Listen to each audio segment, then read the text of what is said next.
আমাদের বিরোধিতা করে, আমাদের ব্যাপারে ঘৃণা ছড়ায়, তাদের জন্য আমাদের বুক ভরা দরদ আর ভালোবাসা আছে না নাই? কারণ ভালোবাসা দিয়ে যা জয় করা যায়, কঠোরতা দিয়ে তা পারা যায় না।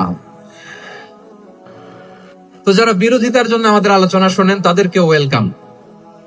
যারা আমাদের আলোচনা আউট অফ কনটেক্সট নিয়ে এক জায়গার মাথা আর এক জায়গার লেজ জুড়ে দেন, তাদেরকে ওয়েলকাম। তো যশোরের প্রোগ্রামের এক ভিডিওর পেছনে আমাদের কিছু দিনী ভাইরা 6 বছর আগের এক অডিও ব্যাকগ্রাউন্ডে জুড়ে দিয়ে বিভ্রান্তি ছড়ানোর জন্য সোশ্যাল মিডিয়াতে ছড়িয়ে দিয়েছে। তো তাদের প্রতিও আমাদের কোনো রাগ নাই, ক্ষোভ নাই। তারা হয়তো দিনই তাকাদা থেকেই করেছে, কিন্তু তারা হয়তো বুঝতে পারে নাই এই যে রিসেন্ট আলোচনার ভিডিওর পেছনে 6 বছর আগের অডিও জুড়ে দেওয়া, এটাকে বাংলায় বলে প্রতারণা। কি বলে? প্রতারণা, ধোঁকাবাজি। এখনকার আলোচনার ভিডিও আর ব্যাকগ্রাউন্ডে এডিট করে লাগিয়েছে 6 বছর আগের অডিও। এটারে প্রতারণা বলে, ধোঁকাবাজি বলে। আর বিশ্বনবী বলেন, মান গশানা ফালাইসা মিন্না, the person who deceives us he is not among us. যে আমাদেরকে ধোঁকা দেয় সে আমাদের অন্তর্ভুক্ত নয়। তো বিশ্বনবীর এই হাদিস তারা মনে রাখে না। তাই জন্য শুধু বিশ্বনবীর প্রতি সাল্লাল্লাহু আলাইহি ওয়াসাল্লামের প্রতি সেরেফ ভালোবাসা আপনাকে বাঁচাতে পারবে না যদি বিশ্বনবীর আদর্শ আপনি গ্রহণ না করেন। তার জলজন্ত প্রমাণ, আবু তালেব বিশ্বনবীকে অনেক ভালোবেসেছেন আলাইহিস সালাতু ওয়াসসালাম। পলিটিক্যাল শেল্টার, ফিনান্সিয়াল শেল্টার, সব ধরনের শেল্টার তিনি দিয়েছেন, কিন্তু বিশ্বনবীর আদর্শ মানেন নাই। মুক্তি মিলবে? হ্যাঁ, আওয়াজ করে বলেন, আবু তালেবের কি মুক্তি মিলবে? তাহলে সেরেফ ভালোবাসা আপনাকে বাঁচাতে পারবে। ভালোবাসার পাশাপাশি বিশ্বনবীর আদর্শকে মেনে নেওয়ার দরকার আছে না নাই? তো যারা এই সমস্ত কাজ করেন আমাদের ভাইয়েরা, তাদের জন্য আল্লাহ তাআলার কাছে আমরা হেদায়েতের দোয়া করি। সে কোন বন্ধু বলো বেশি বিশ্বস্ত, সে কোন বন্ধু বলো বেশি বিশ্বস্ত, কার কাছে মন খুলে দেয়া যায়, কার কাছে সব কথা বলা যায়, হওয়া যায় বেশি আশ্বস্ত। তার নাম আহমদ, বড় বিশ্বস্ত।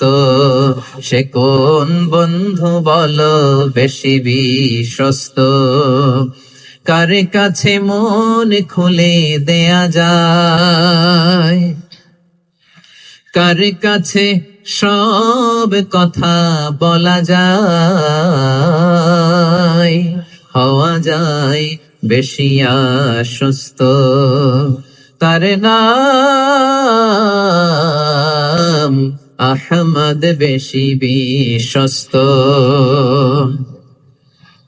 যে জন কখনো ব্যথা দিতে জানে না, যে জনকে বলি মুছে দেহি বেদনা, যে জন কখনো ব্যথা দিতে জানে না, যে জনকে বলি মুছে দেহি বেদনা, হৃদয়ের হাহাকার কবুল করে নিতে আর কারে বুক এত প্রশস্ত। তার নাম আহমদ, বেশি বিশ্বস্ত। প্রিয় ভাইরা, বিশ্বনবী তিনি মানুষের হৃদয়ে আশা জাগান। আমরা মানুষকে ভয় দেখাই, ঠিক কিনা? আমরা ইসলামকে এমন কঠিন ভাবে উপস্থাপন করি, মানুষ ভয় পেয়ে যায়। বিশ্বনবী মানুষকে ভয় দেখাতেন না, তিনি আশা দিতেন, ভরসা দিতেন। কানা রাসূলুল্লাহ সাল্লাল্লাহু আলাইহি ওয়াসাল্লাম ইযা বাআসা আহাদান মিন আসহাবিহি ফি আমরিহি কানা ইয়াকুল বাশশিরু ওয়ালা তুনাফিরু, ইয়াসসিরু ওয়ালা তুআসসিরু। কাউকে কোনো দায়িত্ব দিয়ে পাঠালে সাহাবাদেরকে তিনি বলে দিতেন প্রত্যেককে যে বাশশিরু ওয়ালা তুনাফিরু, মানুষকে সুসংবাদ দিও, দিন থেকে ভাগিও না। সহজভাবে ইসলামকে উপস্থাপন করো, ইসলামের শিক্ষাটাকে জটিল করে উপস্থাপন করো না। সুবহানাল্লাহ, কত চমৎকার, কত সুন্দর আমাদের ধর্ম। তিনি বলেছেন সহজ করো, কঠিন করো না, সুসংবাদ দাও, মানুষকে দিন থেকে ভাগিও না। সুবহানাল্লাহ বলেন। তাহলে বিশ্বনবী মানুষকে জান্নাতের সুসংবাদ দিয়েছেন। He was the bearer of glad tidings, জান্নাতের সুসংবাদদাতা। তিনি এমন ভাবে জান্নাতের নাজ নেয়ামতের চিত্রায়িত করেছেন, উপস্থাপন করেছেন, সাহাবাদেরকে তিনি জান্নাতের পাগল বানিয়ে ছেড়েছেন। পড়েন সুবহানাল্লাহ। আমরা তো টাকার পাগল, ক্ষমতার পাগল, দাপটের পাগল। বিশ্বনবীর সাহাবারা ছিলেন আল্লাহর জান্নাতের পাগল। কিসের পাগল? আমরাও আল্লাহর জান্নাতের পাগল হতে চাই কি চাই না? সবাই বলেন, জান্নাতের পাগল হতে চাই কি চাই না? বিশ্বনবী সাহাবাদেরকে জান্নাতের পাগল বানিয়েছেন।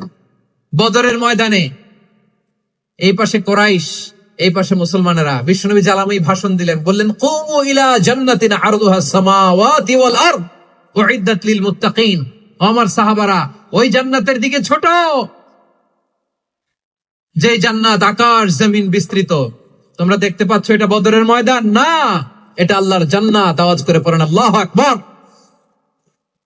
বিশ্বনবী বললেন, ছোট ওই জান্নাতের দিকে, যে জান্নাতের বিস্তৃতি আকাশ জমিন বিস্তৃত। বিশ্বনবীর এই কথা শোনার পরে এক আনসারী সাহাবী সাইয়েদনা উমাইর ইবনুল হুমাম রাদিয়াল্লাহু তাআলা আনহু খেজুর খাচ্ছিলেন। তিনি বিশ্বনবীর দিকে তাকিয়ে কথা শুনছেন আর খেজুর খাচ্ছেন। যখন বিশ্বনবী বললেন জান্নাতের দিকে ছোট, যে জান্নাত আকাশ জমিন বিস্তৃত, বিশ্বনবীর কথা শোনা মাত্র সাইয়েদনা উমাইর ইবনুল হুমাম বললেন বাহ বাহ। কি বললেন? বাহ বাহ মানে চমৎকার, মাশাআল্লাহ চমৎকার।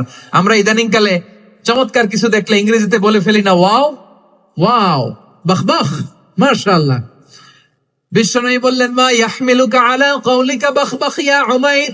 ও উমাইর, আমার এই কথা শুনে তুমি কেন বললা বাহ বাহ, চমৎকার চমৎকার কেন বললা?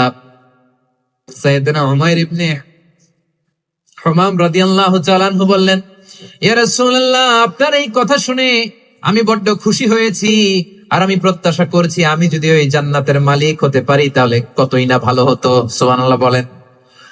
বিশ্বনবী বললেন, ছোট এই জান্নাতের দিকে, যে জান্নাত আকাশ জমিন বিস্তৃত।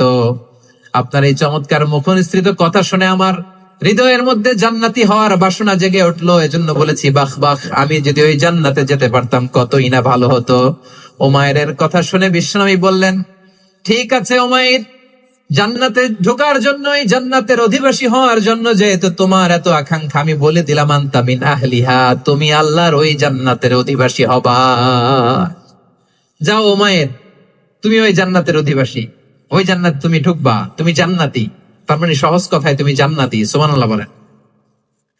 যখনই বিশ্বনবী বললেন জান্নাতি, সাইয়েদনা উমাইর রাদিয়াল্লাহু তাআলা আনহু খেজুর খাচ্ছিলেন আর মনে মনে ভাবে, বিশ্বনবী যখন ওয়ারেন্টি দিয়েছে, বিশ্বনবী যখন গ্যারান্টি দিয়েছে আমি জান্নাতে যাব, তাহলে হাতে তো এখনো 3টা খেজুর বাকি।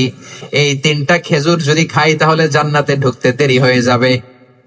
সুবহানাল্লাহ পড়েন। হাতে কয়টা খেজুর? 3টা খেজুর। বিশ্বনবী বললেন, উমাইর আনতা মিন আহলিহা, তুমি ওই জান্নাতের অধিবাসী, তুমি জান্নাতি। উমাইর চিন্তা করলেন, আমি জান্নাতি, নবীর মুখ দিয়ে যখন বেরোইছে ওই জান্নাতে তো আমার ঢুকতেই হবে, কিন্তু হাতে 3টা খেজুর খেয়ে যদি জিহাদের ময়দানে যাই তাহলে জান্নাতে যেতে তো দেরি হয়ে যাবে। এই চিন্তা আসা মাত্রই খেজুর 3টাকে তিনি ছুঁড়ে মারলেন, তলোয়ার বের করে আল্লাহু আকবার বলে বদরের ময়দানে ঝাঁপিয়ে পড়লেন।